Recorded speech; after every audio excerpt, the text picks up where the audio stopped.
காவேரி வந்து இந்த மாதிரி கம்ப்ளைண்ட் வந்து எழுதி கொடுத்துட்டு வராங்க. இங்கே வரும்போது கரெக்டாக விஜயை சந்திக்கிறாங்க. விஜய் வந்து இந்த மாதிரி காவேரி கிட்ட எவ்வளோ கெஞ்சி பார்க்குறாரு. இங்கே பாரு காவேரி, நீ பண்ணுறது கொஞ்சம் கூட சரியில்லை. ஏன் காவேரி இப்படி மாற்றி மாற்றி பேசிகிட்டு இருக்க? முதல்ல வந்து என் கூட வந்துடுறேன் தானே சொன்னேன். ஏன் உன் அம்மா பற்றி மனசு மாறுற? ஏன் காவேரி என்னை புரிஞ்சிக்க மாட்டேன்னு சொல்லிட்டு கையை பிடிச்சி பேசுகிறாரு. ப்ளீஸ் காவேரி, தயவு செய்து என்னை புரிஞ்சுக்கோ. இல்லை விஜய், ஒத்து வராது. அந்த பசுபதி உங்களை சும்மாவே விட மாட்டான்.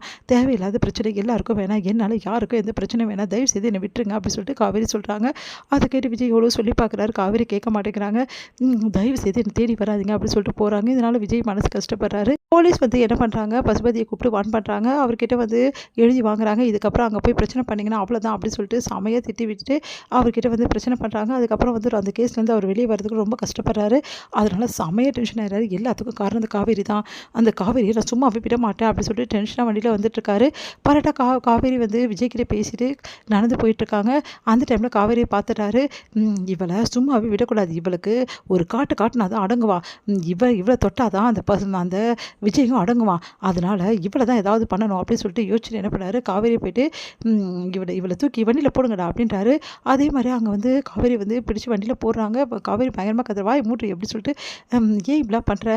உன்னை நான் சும்மாவே விட மாட்டேன். இந்த விஷயம் விஜய்க்கு தெரிஞ்ச அவ்வளோதான். அவன் என்ன பண்ணுவான்னு நானும் பார்க்குறேன் அப்படின்னு சொல்லிட்டு காவேரி வந்து கூட்டிகிட்டு போயிடறாரு. இந்த ஊர்லேருந்து அதானே உனக்கு பிரச்சனை, உன்னை கொடைக்கானல் கூட்டிகிட்டு போகிறேன் அப்படின்னு சொல்லிட்டு கொடைக்கானல் அப்படின்னு சொல்லிட்டு அதிர்ச்சி அடைகிறாங்க காவேரி. இங்கே வந்து என்ன பண்ணுறாங்க, காவேரி ரொம்ப நேரம் ஆகி வீட்டுக்கு வராதால எல்லாருமே ரொம்ப பதட்டம் அடைகிறாங்க. எல்லாருமே கேட்குறாங்க என்ன ஆச்சு அப்படின்னு சொல்லிட்டு எல்லாருமே பேசுகிறாங்க. எங்கடி போனாவ அப்படின்னு. அதாம்மா எனக்கு தெரியல அப்படின்னு சொல்லிட்டு கங்கா சொல்லிட்டு இருக்காங்க. எல்லாருமே பதட்டம் அடைகிறாங்க. அடுத்து வந்து இங்கே என்ன பண்ணுறது தெரியாமல் தவிச்சிட்டு இருக்காங்க. ஒருவேளை விஜய் பார்க்க போயிருப்பாளோ அப்படின்னு சொல்லிட்டு என்ன பண்ணுறாரு, விஜய்க்கு ஃபோன் பண்ணுறாரு. நம்ம வந்து குமரன் ஃபோன் பண்ணோன்னே வந்து விஜய் வந்து என்ன ஆச்சு அப்படின்னோடனே, ஆமாம் காவேரி நான் மீட் பண்ணேன் அப்படின்ற. எவ்வளோ நேரத்துக்கு முன்னாடி மீட் பண்ணீங்கன்னொன்னே, நான் அப்போவே மீட் பண்ணேனே, அப்புறமா அவள் போயிட்டாளே அப்படின்னோடனே, நீங்கள் என்ன சொல்கிறீங்க, காவேரி ஒன்றும் வீட்டுக்கு வரல? இல்லை ப்ரோ, காவேரி ஒன்றும் வீட்டுக்கு வரல. எங்களுக்கு ஒரே பதட்டமாக இருக்குது. காவேரி எல்லா இடத்துலையும் நான் தேடினேன், எங்கேயுமே கிடைக்கல காவேரி. அதான் உங்களுக்கு ஏதாவது தெரியுமான்னொன்னே, நீங்கள் என்ன சொல்கிறீங்க அப்படின்னோடனே அதிர்ச்சி அடைகிறார் விஜய். இப்படி காவேரி, எனக்கே பயமாக இருக்குது. காவேரி வந்து இந்த மாதிரி வந்து போலீஸில் கம்ப்ளைண்ட் கொடுத்துருக்கா அப்படின்னு சொல்லிட்டு நடந்த விஷயத்தை எல்லாத்தையுமே வந்து சொல்கிறாரு. இது மாதிரி பசுபதி மேலே கம்ப்ளைண்ட் கொடுத்தது அந்த பசுபதி தான் ஏதோ காவேரி பண்ணியிருப்பான்னு எனக்கு பயமாக இருக்குது அப்படின்னோடனே பயங்கரமாக அதிர்ச்சி அடைகிறாங்க. இப்போ பசுபதி எங்கே இருக்கானே தெரியல. அதனால தான் நாங்கள் வந்து நிவினை வர சொல்லியிருக்கேன் அப்படின்னோடனே, சரி நானும் வரேன்னு சொல்லிட்டு விஜய் வந்து சொல்கிறாரு. இல்லை ப்ரோ, பரவாயில்ல நான் வருவேன் அப்படின்னு சொல்லிட்டு விஜயும் கிளம்பி வராரு.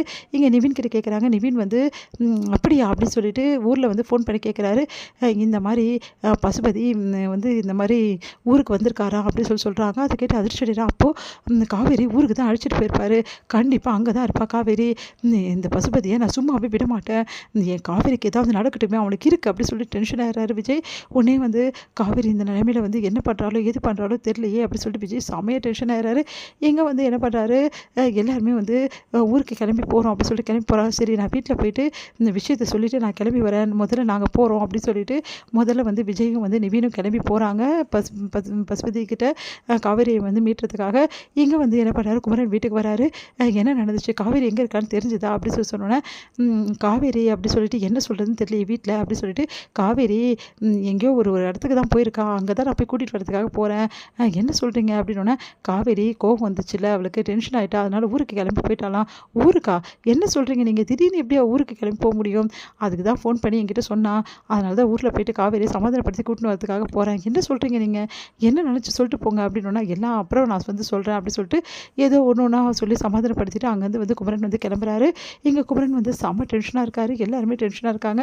எங்கள் காவேரி வந்து கூட்டின்னு வந்து, என்ன காவேரி, நம்ம ஊருக்கு தான் நம்ம வந்திருக்கோம், தெரியுதா உனக்கு அப்படின்னோடனே, எதுக்காக என்ன தேவையில்லாமல் கூட்டிகிட்டு வந்த, உனக்கு என்ன வேணும்னு, எல்லாம் உன் புருஷன் தான் வேணும் எனக்கு, நீ என்னெல்லாம் என்ன பண்ண, என் மேலே வந்து சும்மா கம்ப்ளைண்ட் கொடுக்குறியா, உன்னை சும்மா விடுவேனா, ஒன்றை தூக்குனா தான் விஜயும் அடங்குவான், நீங்கள் 2 பேரும் அடங்கணும்னா முதல்ல ஒன்றை தூக்கணும். விஜய் தூக்கினா கூட நல்லது தான், விஜயை இப்போ தானே வந்து வெளியே வந்திருக்கான், அதனால் ஒன்றை தூக்கி உன் குடும்பத்துக்கு ஆட்ட காட்ட போகிறேன். ஒன்றை தூக்குனா உன் குடும்பத்துக்கு வலிக்கும்ல, உன் குடும்பத்துக்கு வலிச்சா உனக்கும் வலிக்கும் விஜய்க்கும் வலிக்கும்ல அப்படின்னு அதிர்ச்சி அடைனாங்க. தயவு செய்து என்னை விட்டு உன்னை கெஞ்சி கேட்குறேன், எதுக்கு தேவையில்லாதெல்லாம் பண்ணிட்டு இருக்க அப்படின்னு. அப்படி தான் பாருங்க, உனக்கும் சரி விஜய்க்கும் சரி உன் குடும்பத்துக்கும் சரி எல்லாத்துக்கும் ஒரு காட்டு தான் இதெல்லாம் பண்ண அப்படின்னு அதிர்ச்சி அடைகிறான் காவேரி.